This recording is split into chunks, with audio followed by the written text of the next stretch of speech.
White looks to throw. He wants Boyd deep. Help over the top. Boyd adjusts. 1,000 and a score. Wilson drives in. She scores.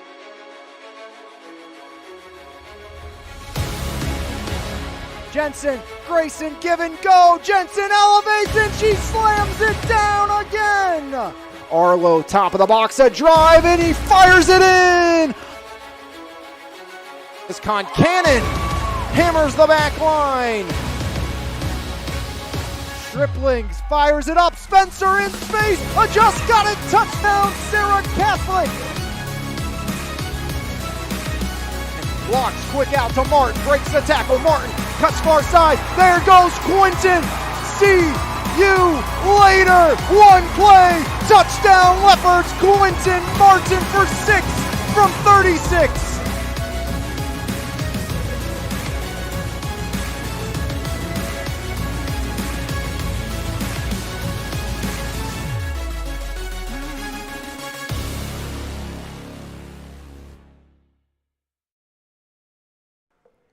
Welcome into another episode of the Valley Sports Guys podcast, live here from Monesen's His Place Coffee Community and more. I am Jose Negron from the Mon Valley Independent, joined by Jeremy Salou and Alex Lyons for episode number 90. There's a wreath behind us. It's There's 90. It's 91, Jose. Is it 91? It's 91. My But this goodness. is our This is our last one for a while, right? We're off next week, day before Thanksgiving.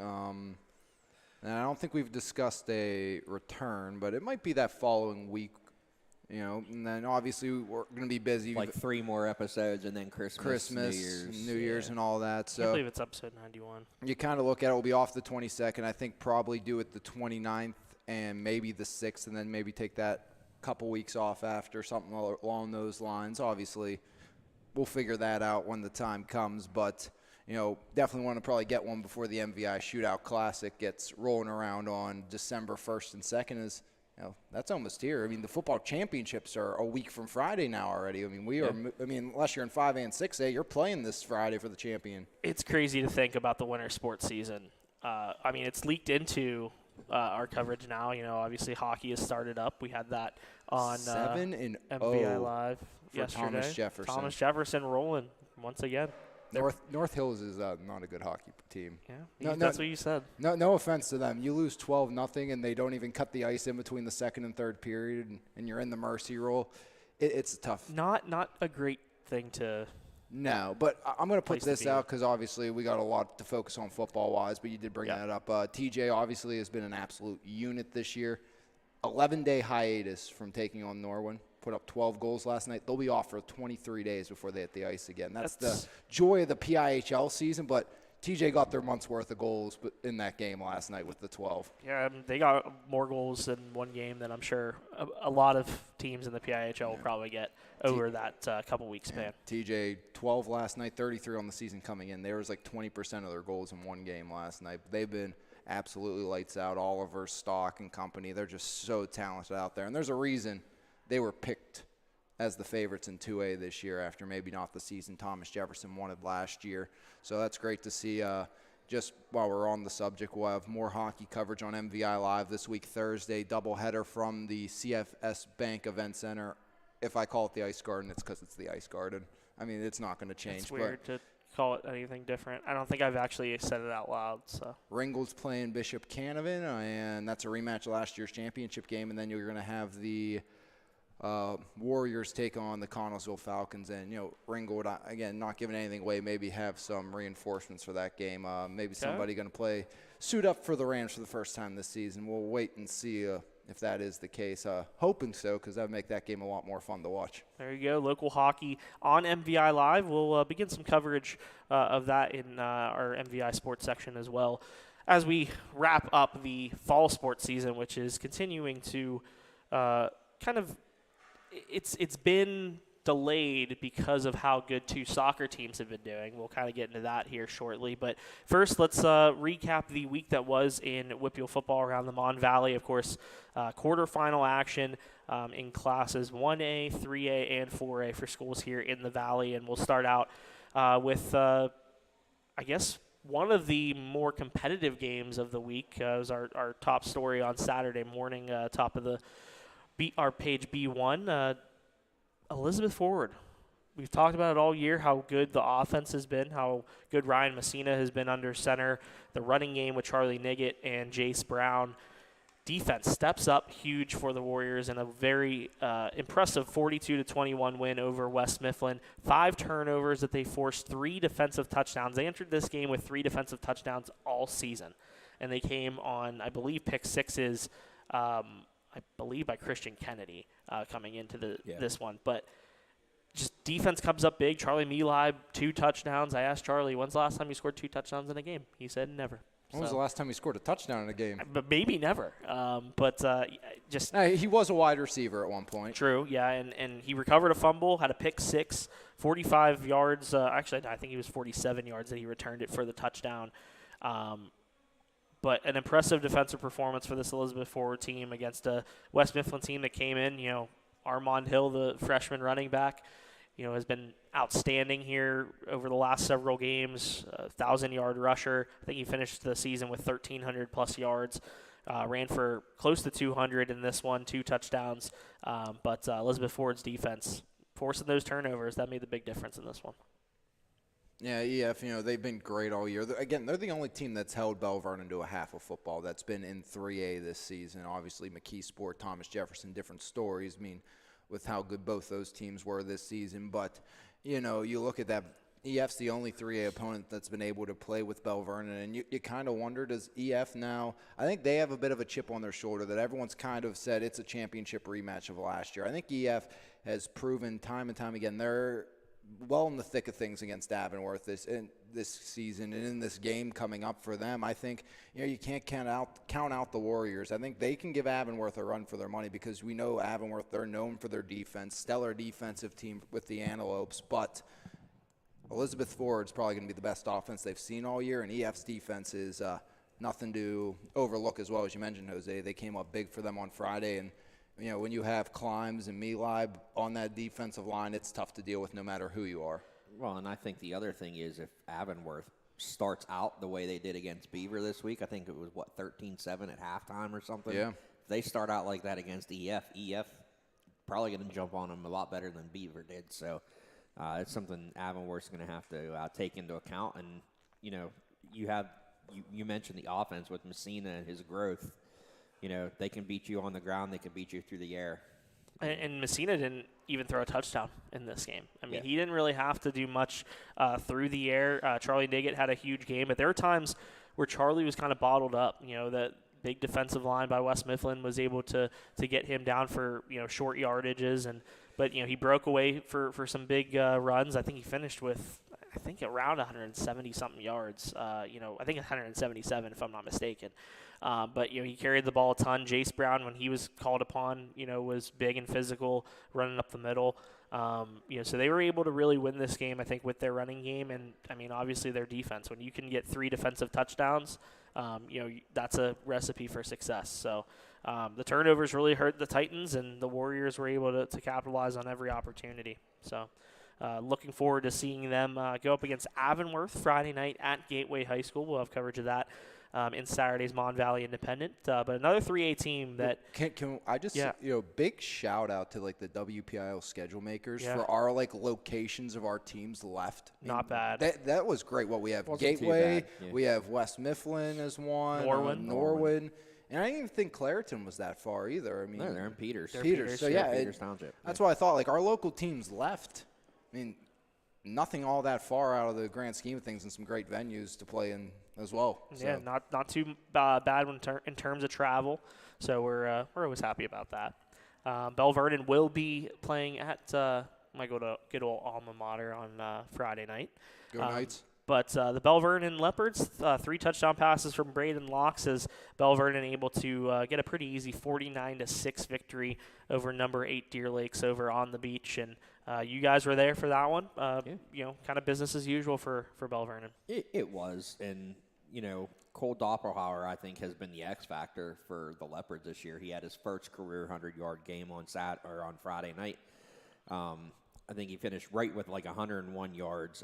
Martin also went over 100 yards. I didn't originally have that in my stats, but I did miss a carry that was rather substantial. So, yeah. It happens every once in a while. Right, but you have 2 rushers for over 100 yards, and then, Braden Mox just threw 3 touchdown passes in the first half. So it wasn't anything that we didn't expect. But once Deer Lakes came in with Derek Burke at quarterback, he went down. He took a blow to the head, and I think he hit it off the turf, I believe. Yeah, because it was like Galani had him by the ankles and kind of just bad fall right down onto the beach. Kind of hit his head off the turf, and he was ruled out for the second half. And once there, it was all for Bell Vernon. It was pin your ears back and attack the rushing game. And even with Burke in the game, Deer Lakes only completed 2 passes.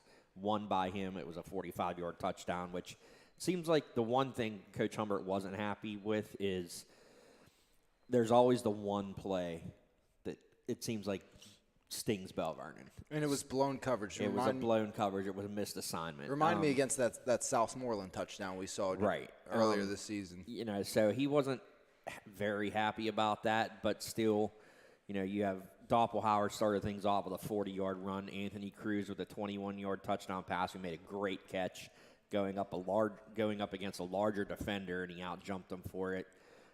Preston Rathway with a field goal, but then you had Quentin Martin, 2 touchdown receptions in the second quarter, and then in the third quarter it was a 31-yard run by Cruz and a 32-yard run by Martin, and then Doppelhauer sealed things up with a 35-yard run. One of the best runs I've seen in a long time, spinning, breaking tackles. He's not the biggest guy, but, he's a rustler. He has good balance, and he's, a full head of steam. So Braden Mox, though, 15 of 18 for 226 yards and 3 touchdowns. Again, I think, 189 of those were in the first half. Yeah, he had, I think, a dump off, and really that was it in that second half. You had Martin, like I said, he went over 100 yards rushing. He had 10 carries for 107 yards. Doppelhauer, 10 carries for 101 yards. They combined for 3 rushing touchdowns. And you had Martin, 9 catches for 105 yards with a pair of receiving touchdowns. So, Bell Vernon just keeps on trucking. And we were just talking about it here. They get a semifinal date with East Allegheny on Friday night, and I think it's going to be ugly. Maybe as ugly as this game. So, yeah, I don't think it's going to be pretty for East Allegheny. Bell Vernon, they're just continuing to prove why they're the number 1 team in 3A, and they're moving back up after this year. So, they want to leave 3A the right way. They want to leave it as champions, and they have 2 more games to do so at the district level and a couple more at the state level as well if they want to repeat what they did last year. But it's obvious Bell Vernon's on a mission to do that once again, and adding Cole Doppelhauer to the mix offensively has just been such an added bonus because, Jake Jedico's a standout running back. He doesn't even have to touch the football as much anymore when you have a guy like Doppelhauer. It's just so shifty, so elusive. And the one thing, if you're really, obviously, Jeremy said Coach Humbert mad about that one long touchdown pass, but obviously I think you want to clean up those penalties if you're Bell Vernon. I was going to say that was the one other thing he was mad about, another 100 yards in penalties for the team. But I also look, and I know you'd agree with me, at least, or I'd say all 3 pass interference calls on Quentin probably shouldn't have been called. The one I could get, but it should have been hit on a defenseless receiver. Right. But the 2 down the sideline, that was about as perfect of coverage as you could ask for anybody, especially at the high school level, and Quentin got flagged twice for those. So you look at those, maybe they shouldn't come. And then the Colton Lee personal foul on the kickoff, well, he got kicked in the head during that play, and he's the one who got penalized. So, maybe some calls that Bell Vernon would think should have went their way, but still it's something you got to clean up because it may not burn you against an East Allegheny, but Avonworth, they were in with Bell Vernon for the first half last year until Quentin had that punt return for a touchdown. Yeah. And good chance that we may either see a rematch of last year's Whippeal Championship game or get 2 Mon Valley teams in that 3A title game as Elizabeth Ford and Bell Vernon both battling this week for a chance to advance to Acrisure Stadium next week. So we'll have full coverage of that Friday night. Also, another big winner on Friday night with a little bit of controversy surrounding the McKeesport Tigers and their 28-14 win over the Trinity Hillers. And obviously the big play that kind of everybody's talking about is the long return for a touchdown that Keemon Spell had right before the end of the first half. A field goal try for Trinity's Andy Palm. He went out to attempt a 43-yard field goal, missed the kick in the end zone, and Spell returned it, 101 yards for a McKeesport score that made it 14-0, allowed McKeesport to take that 2-touchdown lead into the half. So instead of a 7-3 game, it's a 14-0 game, but it's been brought to everyone's attention that that should have been a dead ball in the end zone. What's your guys' take on that situation? Because Liam Bellin covered that game for us. He talked to both coaches after the game, and Coach Matt Miller said the referee told him that Spell was in the perfect position. So Right. I don't know what do we take away from this one. I mean, it's really hard to see from the angle Liam had on the video where he was actually standing. I mean, he did catch the ball. It looked to me like he was in the end zone Right. from that angle, but But I don't know. I look at it this way. If you're McKeesport, you could have stopped right away. It was, I think, a great move McKeesport won him with Spell. Right. He went. Yeah, you know what? I If mean, you blow it dead, you blow it dead. And if you lose that, okay, no harm, no foul. But if he kind of stops, then it's, you miss out on that opportunity. Spell did what he was supposed to do, and, the call went McKeesport's way. And it's one of those things that it probably had a big effect on how Trinity, kind of came out the second half, because those are those kind of back-breaking type plays at the end of quarters, end of halves. Yeah. And you wonder, did that kind of deflate Trinity a little bit, who are still able to make it close in the end? And, McKeesport coming off that bye, that's something you always kind of worry about. Are you going to be a little rusty coming into that game? Yeah, and momentum's a real thing. So I think that definitely, shifted the momentum in McKeesport's favor. But, hey, Matt Miller said after the game, the referees, the officials checked with him on it. And the referee told him that Spell was in the right position. So, if the referees are going to stand by the decision, then, it is what it is. You can't, take it back. Yeah, You can't there's replay no it. replay. Yeah, so but, if it is the wrong call, which, it seems like that's kind of the consensus amongst opinions on, social media. And I don't know if the WIPUL has even – I don't think the WIPUL has even said anything about it. Well, and it's funny because you read, obviously, unfortunately, the detriment of our society, social media, and they're like, oh, well, the WIPUL hasn't even called and apologized yet. Well, what's that going to Well, that's do? if you But ask also- Trinity, do they even really Yeah, care about who that? cares? And do you also have a clear-cut video that it was the Right. wrong call? right. Do you have a shot down the line? Yeah, You know, because of the goal only line, video of the Is Liam's. play is Liam's. So Shout out Liam. which everybody has been sharing around and stuff. It's regardless. This is a McKeesport team that is a very good team, and you got to give credit to Trinity too. Especially after something like that can be a backbreaker. For it just to finish out with it being a 2-score game. This is a Trinity team that really took strides this year. Huge victory over Thomas Jefferson during the regular season. Big victory for McKeesport. They move on to play Montour. Of course, Montour, a big winner over Thomas Jefferson this past Friday. You don't see a lot of mercy rule losses for the Thomas Jefferson Jaguars, but we saw that on Friday night, 51-21 loss to Montour. Jake Wolf, 213 passing yards. He was 13 of 27. Also ran for 93 yards and a rushing score. A.J. Alston was phenomenal. 8 catches for 235 yards and also had 5 touchdowns. So we'll see Montour match up against McKeesport this Friday night, West Mifflin High School. I will be there for coverage in the Mon Valley Independent. Alex will be there with MVI Live coverage on NFHS for those who want to see the stream of Friday night's matchup. But I don't know, how do we see Montour matching up against McKeesport? This is a secondary in McKeesport that we saw them shut down Brody Evans and Luke Costco a couple weeks ago. Is Montour going to have the same success in the passing game against this secondary of the Tigers? I would say no, and it's not necessarily because of the secondary. Up front. I look at that defensive line. Keith Spell and Courtney Dunn are absolute game wreckers. They come at you from both ways. They are near unstoppable. Jake Wolf might not have as much time to Jake throw Wolf, the football as he did this past Friday. I don't think he's going to. And, the thing about McKeesport, they're not rushing as many either. They're dropping an extra one back into coverage, and they're getting pressure with 3 down linemen in Keys, Dunn, and Big Keith Spell. And then, this is going to be a game. You're going to be worn out on the line if you're Montour. I don't think Montour has had to face a line like this in a long time, at least probably since they played Aliquippa. Well, and that's the thing. I mean, coming in, not the knock on TJ, but TJ's weakness was their lines. Mm-hmm. And that was an issue. They couldn't get the pressure on Wolf all, last game. So I think McKeesport, I think you hit the nail on the head. They're getting pressure with 3 or 4 down linemen. That means there's 8 or 7 defensive backs. And there's Keemon Spell, Anthony Boyd. There's all those guys back there. Cromartie. I mean, they're back there ready to jump on the ball. Yeah.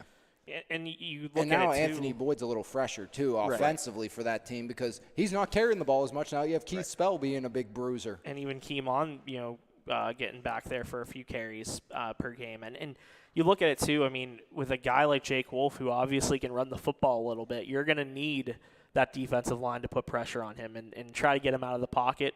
Put him into some uncomfortable positions. So I mean, I think this McKeesport defense is probably the best defense they've had in quite some time. And, hey, McKeesport's also, if you want to, for any confidence, they haven't lost in the playoffs to a team not named Aliquippa in a couple years. So, True. I mean, usually in the semifinals, that's kind of been their Achilles heel is running into the Quips. So. And if I'm not mistaken, their last game at West Mifflin, was that not the Aliquippa game? The Aliquippa semifinal from 2 years ago? No, that was Canamac. Was that Canamac? Yeah, that was Canamac. Well, yeah, 2 years ago. It was 2 years ago. 2 years ago was the missed overtime. 2 years ago might have been at West Mifflin. I was thinking last year. Last year was definitely at Canamac. Last year was Canamac. I thought 2 years ago when they missed the either field goal or extra point in overtime. That was at Canamac. Was that Canamac too? Blue, yellow, blue and whatever. I remember I was at Dormont Stadium, so I just remember watching it on my way home from that. Then I was like, and I saw blue and yellow. That's still vividly remembering because I lost signal just as he was about to put the ball up, and I turned it back on. And like, well, we're going to another overtime. I'm like, what the heck happened? Yeah. But, yeah, McKeesport Montour, that'll be Friday night at West Mifflin High School. We'll have full coverage with our MVI squad over at West Mifflin. Clairton also heading to the semifinals in Class 1A. Got to give copy editor Carl Hill some credit here for the headline that he put on Clairton. Yeah. Clairton KOs Union with a pair of rights. I love that headline. I meant to tell him that in the chat on Friday night, but no, that's nice. It's nice. But Clairton rallied from a halftime deficit for an 18-6 victory. 2 rushing touchdowns for Dante Wright. Michael Wright threw a crucial touchdown pass for the go-ahead score late in that win over number 5 Union. Zamir Carell had a 67-yard touchdown pass from Wright.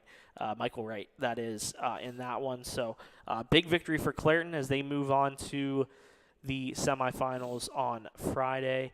The thing, if you look at Clairton, their defense is going to have to do what they did against Union. Yeah. Because, don't get me wrong, they are gifted offensively up and down that lineup, but Southside is absolutely shut down defense.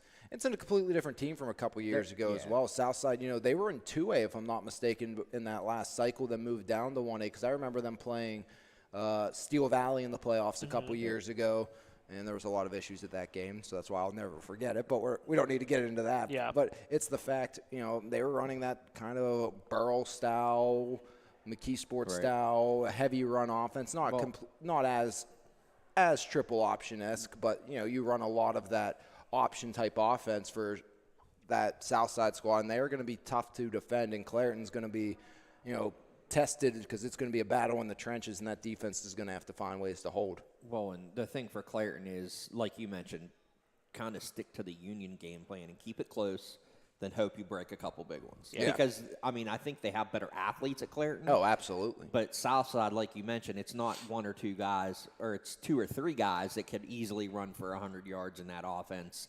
And, they're just going to come in there and try to bully him. So, hope you break one, keep it close, and hope your defense you get Jones into space, they're not catching him. Right. Like, if Jones gets a nice hole and gets some open space down the side, they're not going to catch Jones. He is so lethal out of that backfield. And, Clairton, this was a team I think was slept on a lot this year. Not, I wouldn't say by us, but I would say around the WPIL because, everyone's an expert, obviously, but it was always, Bishop Canavan, Right. Fort Cherry, Southside. Cornell was getting all this love, which was not deserved, in my opinion, at all. No. But no one wanted to talk about Clareton. And, well, what did the Clareton Bears do this year after maybe some early losses to, Washington, who's the Westinghouse, Crazy right. teams, Westinghouse, yeah. who's undefeated, and they've won. Right. They have won ever since, and they are proving that, the Bears are back. Yep. The Bears are back, and they're trying to get back to the championship here. They've already knocked off the defending champs, and now Southside, who's took that conference this year, they're trying to knock them off as well, which will be, I think, a very good battle. And, if Clareton can keep it close, I like their offense better than I like the Southside offense. Yeah, winner of that matchup will advance to face either number 2 Fort Cherry or number 3 Bishop Canavan. That game Friday night at South Fayette High That's a School. rematch, and that was, I believe, a one-possession game the Fort Cherry won. 48-41, Yep. Fort Cherry won. Yep. So I knew it was close, and that's but again, they wanted, I think, that give credit to the WPIL now, though, because they don't mind the semifinal rematch anymore. Right. Because, I don't think anybody minds it. I think in years past you would have seen Southside move to the 2 seed just to avoid that and giving Fort Cherry the 1. No, I mean, look at if TJ would have beat Montour, we would have had a semifinal absolutely. rematch between McKeesport and TJ. So No, and I like that, but it was something if I felt like was avoided so often in years past, and it seems like now it's more, all right, let's embrace it. Yeah. Let's seed teams properly and get them to where they truly need to be. And if we get a rematch, okay, we get a rematch. Who cares? yeah, 1A title game will be November 24th at Acrisure Stadium, 11 a.m. 2A game will follow at 2 p.m., 5 p.m. for the 3A game, 8 p.m. for the 4A game.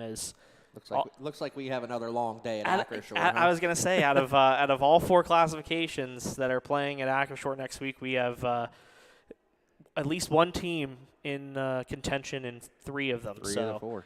And of course, it's the 11, the 5, and the 8 o'clock Yeah, games. it's not. I mean, you can't go in the order. let's face it. I mean, we had last year we stayed the whole day. We only had the 3A game. So, but it's always cool to be able to be there for the full day. Nothing like asserting press box dominant. Yeah, and you don't really have to in there. We're so used to spread having out. to do it, but it's nice to be able to be in there and kind of watch some football. Like how often we get to watch football without having to write a story about it. We can sit up there. We could do our basketball previews.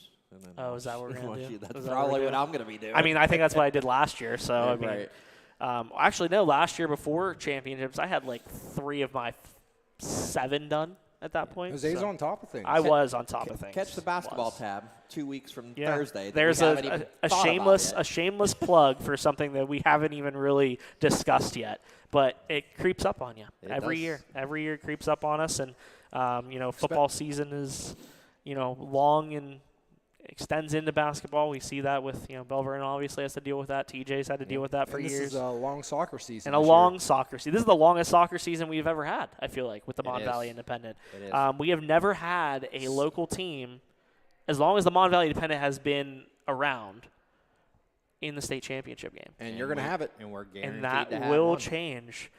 This week, we have at least one team. Well, not at least. We will have one team in the state championship game on Saturday in Class 1A. Round number 4 between the Bentworth Bearcats and the Charleroi Cougars tonight, Peters Township High School.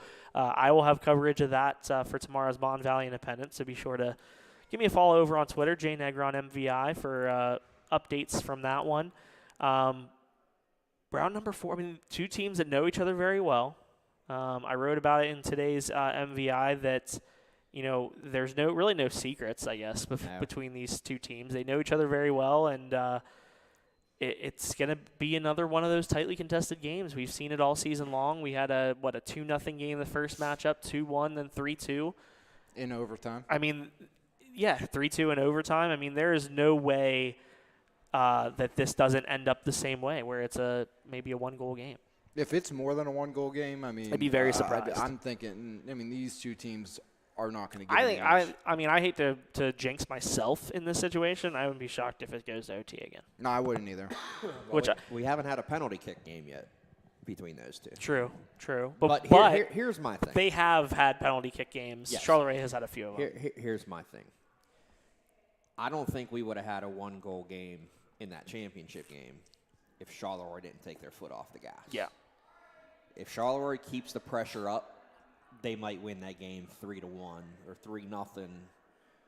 I think they really got bit by the fact they took their foot off the gas. They stopped with as much offensive pressure, and Bentworth took advantage. Bentworth made the right adjustments. I mean, not knocking our buddy John DeColey, but I think, Coach Nick Malarby just outcoached him there in that second half. Bentworth made the proper adjustments. I don't think Charleroi readjusted well, and they get the goals. I got to commend Bentworth too, because you look at that Burrell game, the semifinal game in the district playoffs, and the coaches afterwards were like, oh, we sometimes struggle with holding on to those late leads, and Burrell was able to strike with under 3 minutes to go, send it into overtime.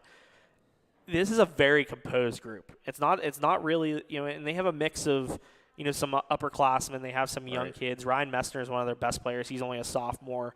They had Billy Moyer, the other day score a big goal for them in their quarterfinal win over Burrell. So they've had everybody just contributing at a high level. It seems like, and we could say the same about Charleroi. I mean, everybody's doing their part. They've had a lot of close wins. I think they played in 4 straight overtime games. So they've shown that they can, overcome adversity to pick up victories. So I'm very impressed, going back to my original point in Bentworth and just the overall contributions they're getting from everybody and the way that they've been able to kind of stay composed, especially, in situations that they've never been in. This is a team and a program that had never played for a Whippeal championship. They had never appeared in the state playoffs, let alone winning a state playoff game.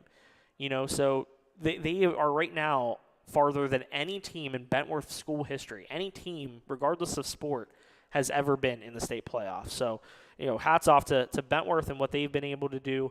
And, it seems like 2 teams that, like we said, know each other very well. And it's going to be a pretty good matchup, I think, tonight between, 2 very, very solid squads. Yeah, I think so. Predictions? Charleroi 3-1. Charleroi 3-1. You think this is the game that they snap out of their overtime streak? I do. I think that I just think I like the experience factor for Charleroi more, and I think you saw in their last game that Arlo McIntyre and Bryce Large kind of took over. Yeah. With their experience and their leadership. Obviously, Bryce got the winning goal, but I think I think they learned a lot about themselves in that game against Topahawken or whatever it's called. That big T word from out east. I think that's how you pronounce it. And I think there was a little chip on their shoulder. They had to go all the way out there. I mean, I think that game should have been a little bit more centralized, but it is what it is. But they went out there and they handled their business. Yeah. So I think that'll be the difference in the game. Alex, what do you think? 3-2 Cougars. 3-2 Cougars? Yeah. All right, well, I'm going to put a chip on Charleroi's shoulder then. Even more of a chip. I'm going 2-1 Bentworth. Okay. I think, and I will say I do think that, Charleroi learned a lot, too, from that loss in the Whippeal Championship game. I'm sure that they don't want to feel that way again, so they're extra motivated coming into this matchup.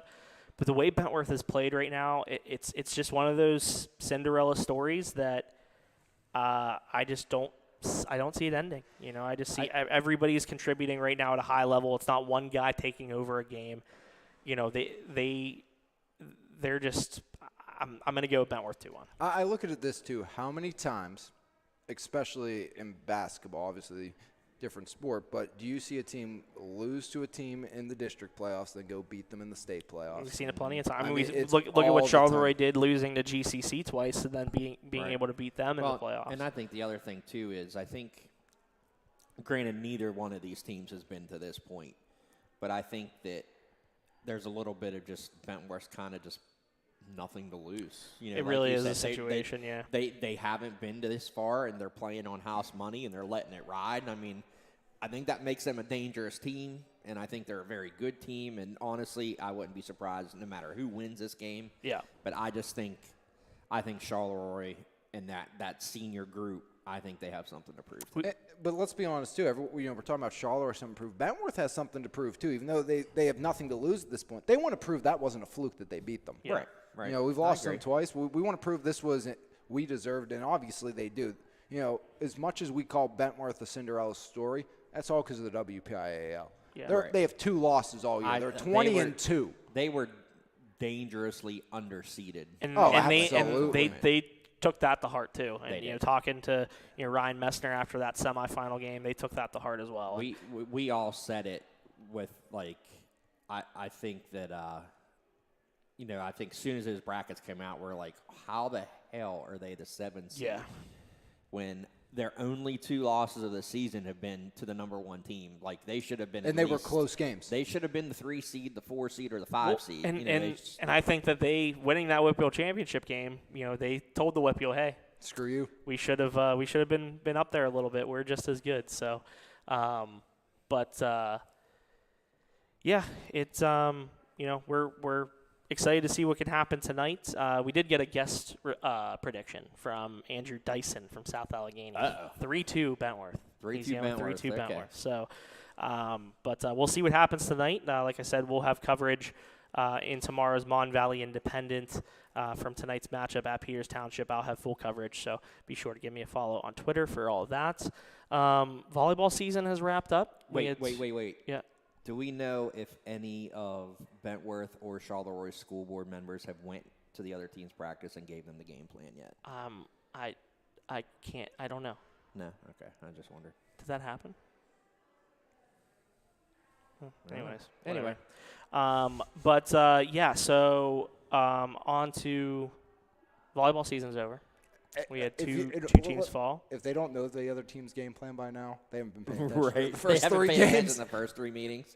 Yeah, I mean, there's nothing to. It's basically just throw it out the window. Let's go. I mean, you're in a NHL type series at this point between these guys, playoff series. You guys have seen each other. Well, in my preview story today, it was one of those situations where I feel like I was just asking the same questions because it's the same matchup that we've seen 3 times already. 2 very good teams going head to head, and it's about who wants it more. So we'll see who wants it more tonight at Peters Township. We got our little insider who just gave us a little tip that Charleroi might have a little bit extra motivation into this one. Mm-hmm. But this is also the kind of game where you're playing a team, not only a team for the 4th time, but you're playing a section rival.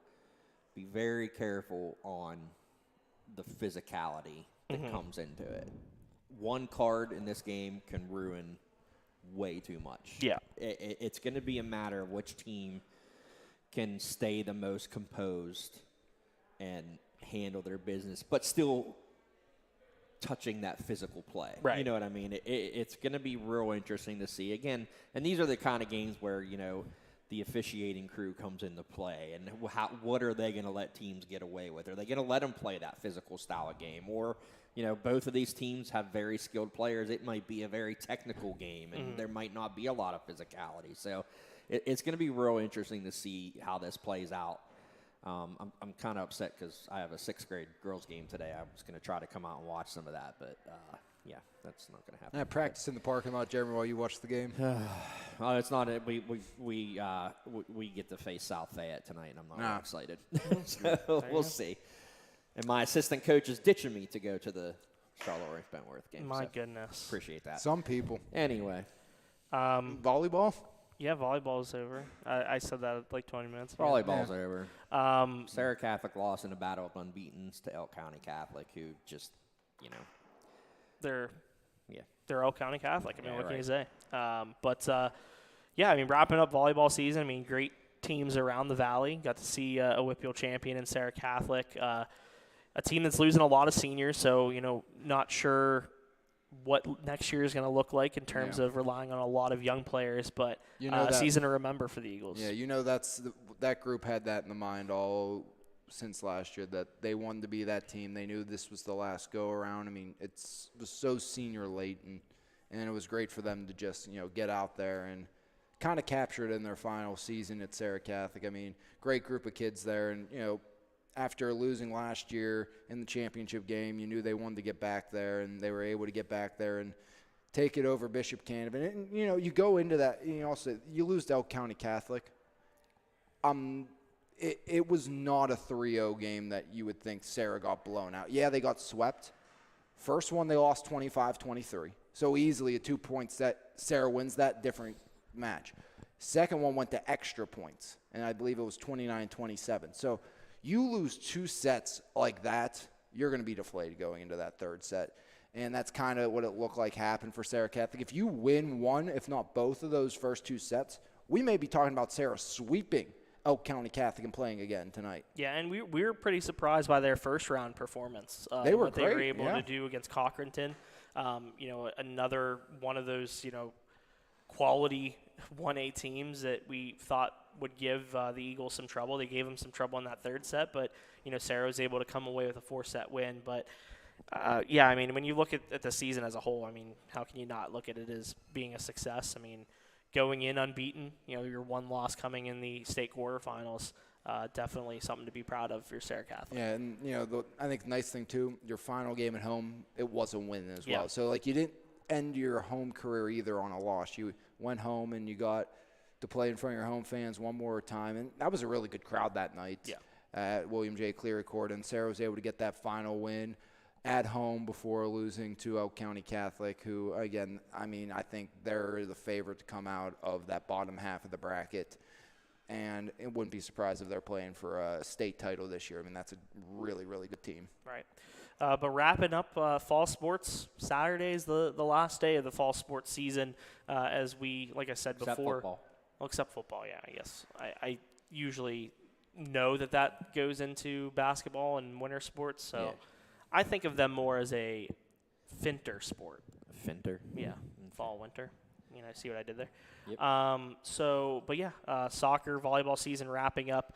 State championship game Saturday in Mechanicsburg. 1 o'clock. 1 o'clock. So we will at least have one team in that title game, whether it be Bentworth or Charleroi.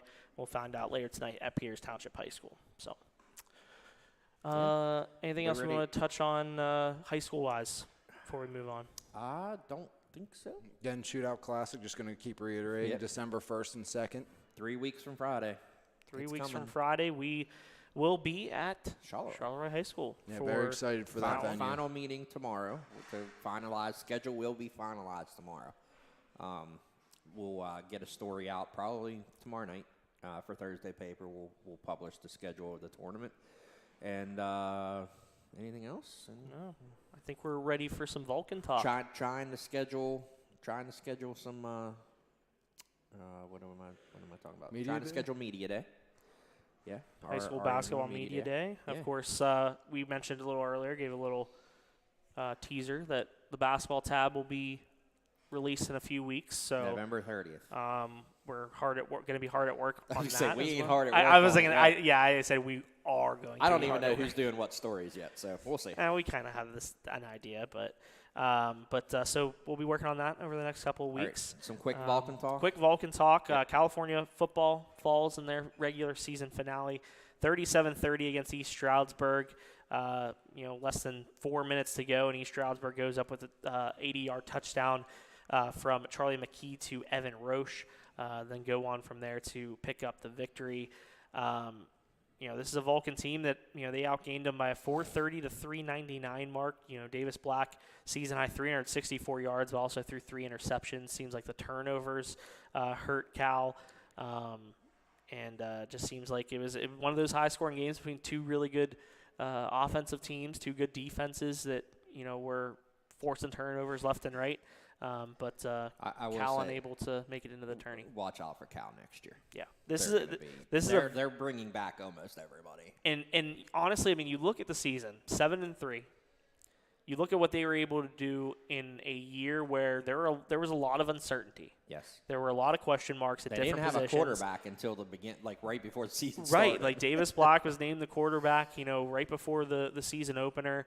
And I think he had a great year in terms of, leading this offense, putting up some big numbers. And, obviously the 3 interceptions, tough to, make in that type of game. But, I think a great year for him under center as a transfer quarterback with a lot of experience.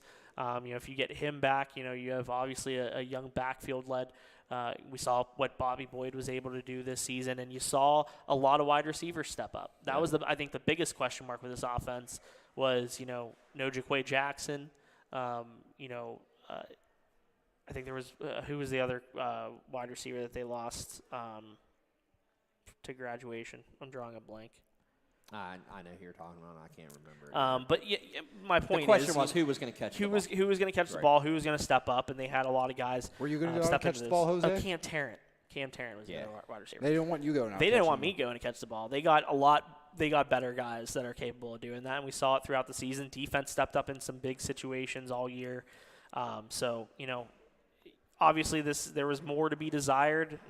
There's high expectations for this team every year, but got to be encouraged for what the future says for this program. Trending in the right direction without question. Yeah. Yep, without a doubt. I think they're going to be right back up there. I think next year you look at them. Yeah, I mean, I think they're going to be able to give Slippery Rock a much better game next year. I think they're just going to continue to grow and, maybe even can overtake Slippery Rock next year. Slippery Rock got blasted by Kutztown in the PSAC championship game. But you look at it too, you have their 3 losses. East Stroudsburg, Slippery Rock, Shepherd. Right. 2 of those are close games. Slippery Rock was a little bit more of a lopsided game just because of what they did in the second half. But it was just a bad sequence. Yeah, it was close at halftime. So, I mean, they were in every single game. And so I'm sure that, Coach Dunn disappointed with, the outcome of the season, but the future looks very bright for these Vulcans. And I also look at it this way. You bring all this talent back.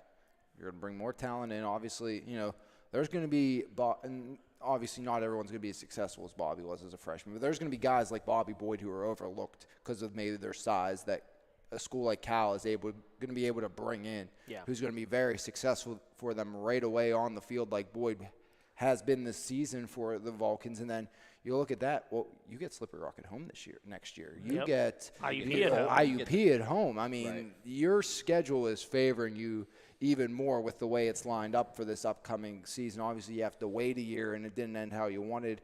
But, this is a Vulcan team that it's trending in the right direction, and it's I think a ship you want to get aboard while you still can. Yeah, so congratulations to the Vulcans on a impressive fall campaign. 2 teams that are starting their winter campaigns this past weekend. And, Jeremy, I'll let you kind of get started with talking about the California Vulcans women's basketball team who – 2 home wins over the weekend, and you were pretty impressed. I was by what Sierra Bermudez was able to do, the transfer from Clarion. Let me just tell you that I think you texted me during the game. During the game, I think there's going to be another banner raising in Cal U pretty soon. If not this year, it's going to be next year. Last time there was a banner raising, 2015. Yes, that magical run that they were able to have. It's funny because we always said the one thing Cal has been missing the last few years is a shooter. Their style of defense is so remarkable to watch, which is why I said, I'm taking my 6th grade girls there on Thursday to watch their game against Davis and Elkins, just because if they could play 1/10 of the style of defense that Cal U does, our 6th grade team's going to rock. But the thing that Strom was very excited about heading into this season was their depth is so good now that they are able to play their full complement of defense. They weren't able to do it last year because they were down to like 7-8 players during games after Deja Torrell was lost for the season. But she's back. They got their shooter, Sierra Bermudez, on Saturday in their season opener. 7 3-pointers, 5 in the second quarter alone, as they just totally destroyed the number 16 team in the country. The final score was 84-68, but, man, They were a special group. Bermudez finished with 25. Ayanna Williams, a transfer from Alderson Brodus, she finished with 11. Alicia Young finished with 11. Jordan Smith finished with 11. Deja Terrell had 10 and 12 for a double-double in her first real game back. Imagine what's going to happen when she gets going. Right. I mean, and she was going, but it's just her field goal percentage. She shot like 3 of 15. Yeah. And that's something it's going to take time. It's going to take time. That number is going to come up. But I'll tell you what, the player that really impressed me the most was their freshman point guard, Nina Shaw. She's from Knock High School. And, you know, Coach Strom said that she's not going to need to do what she did in high school. In high school, she could score the basketball. She needed to be that scorer. But we know how Strom's system works and how important their point guards are. You know, you had Mickey Glenn, and then, well, even before that, you had Megan Stork. Then you had Mickey Glenn. I forget who the point guard, Sierra Lloyd the last couple years. For a freshman to come in and start in a point guard in her system says a lot about Strom's belief in that player. And you'll see it Thursday night. The way she guides the offense, like Coach Strom said, she demands respect from her teammates. And, you know, she had 7 points, I think 5 assists. I mean, she did have 7 turnovers, but like Coach Strom said. First game, varsity, or first she could live with that because they're back to turning teams over 23, 24, 25 times a game. So you could live with those 7 turnovers. But you'll see just the way she commands the offense. They come back Sunday. They beat Charleston. Those are the top 2 teams in the MEC. West Virginia State and Charleston were predicted to go 1-2. West Virginia State was ranked? They were ranked 16th in the nation, which Cal, I think, will find the rankings here probably this week. After their performance. But in Sunday's game, it was Alicia Harris, 15 points. Ayanna Williams again with another 11. They're just so fun to watch. California in the second game on Sunday outscored Charleston 23-9 in the third quarter. They're just a fun team to watch. And I think they're going to be a difference maker this year. They're big, they're long, they're athletic, and now they can shoot the 3. Yeah.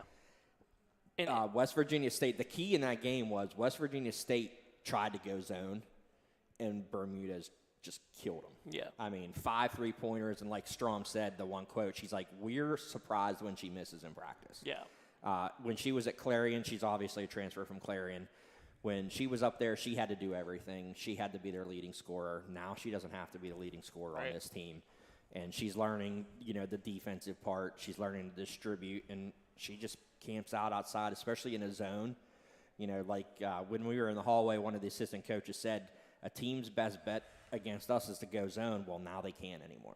So it's going to be real interesting to see what happens with them going forward. But their first 4 games this season are at home as well. Like I said, we're going to have coverage of Thursday's game.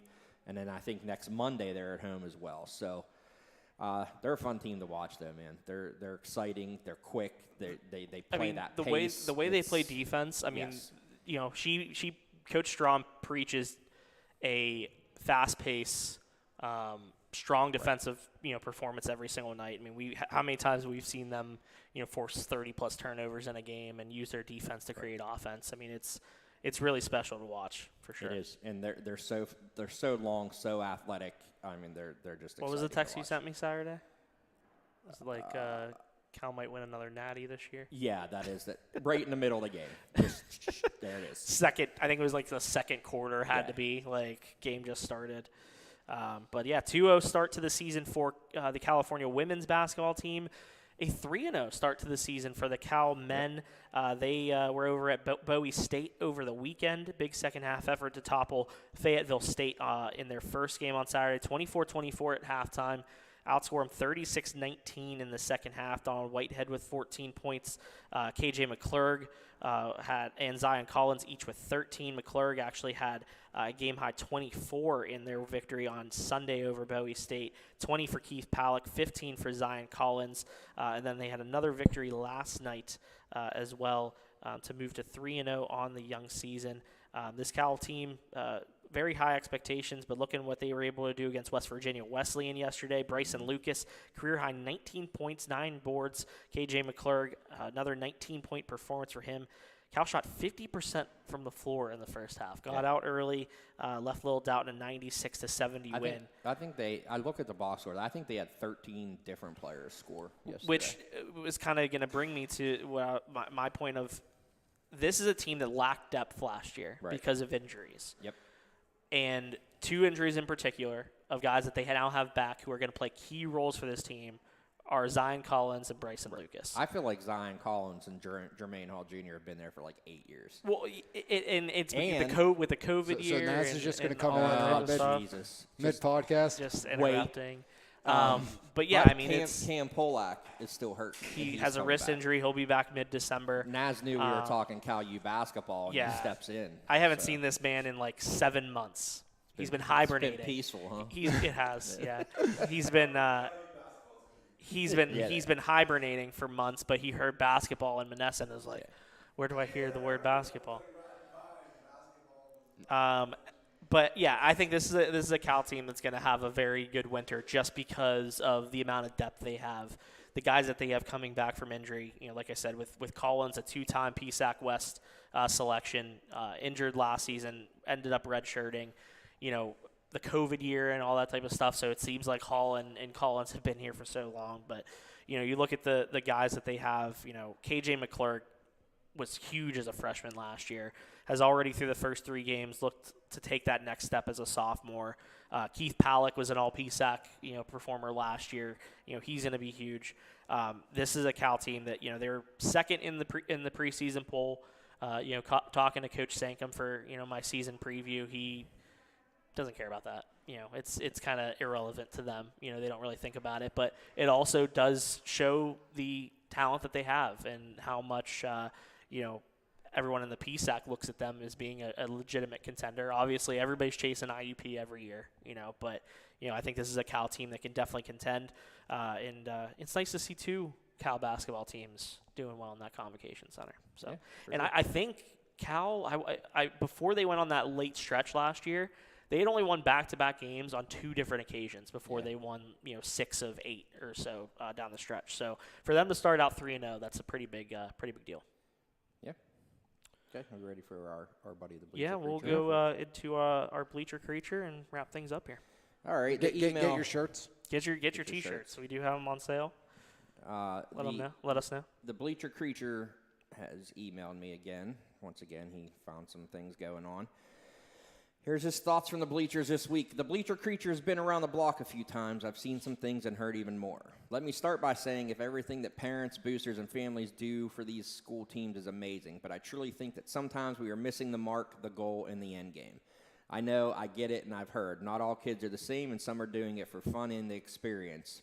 2 eye-rolling emojis.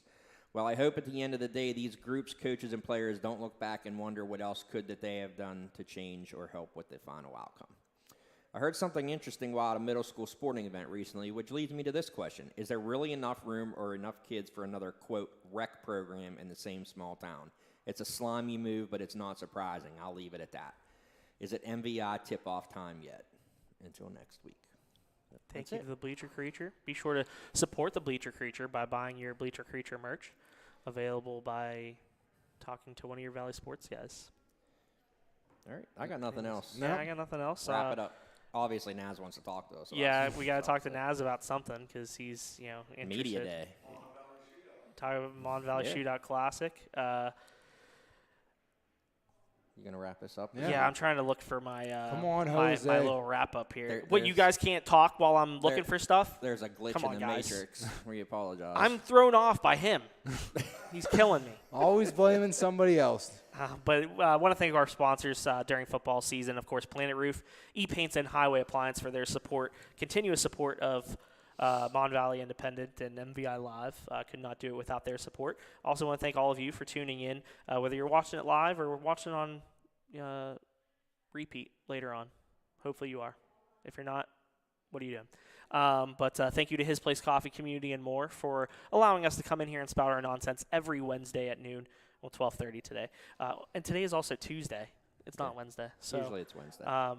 yeah, switching it up a little bit this week. I know for some of you, you're probably actually wondering, is it Wednesday? No, it's not. It's Tuesday. I was also wondering, is it Wednesday? No, it's Tuesday. I thought it was Wednesday when I was setting up today. Yeah, so thank you for joining us on this Tuesday. no podcast next week. No right? podcast, next week. We're gonna celebrate the holidays. We hope that you do as well. Hope you And all my have- birthday.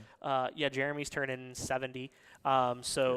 Be sure to say happy birthday to him. You know, No, not grizzled until old- after Thanksgiving. After Sunday Thanksgiving, after say happy birthday to Jeremy. He's a grizzled old man. He might not hear you first, so you have to repeat yourself. But thank you all for tuning in. For Jeremy, for Alex, I'm Jose Negron. Thank you for joining us on this Tuesday. We will see you in a few weeks, everybody.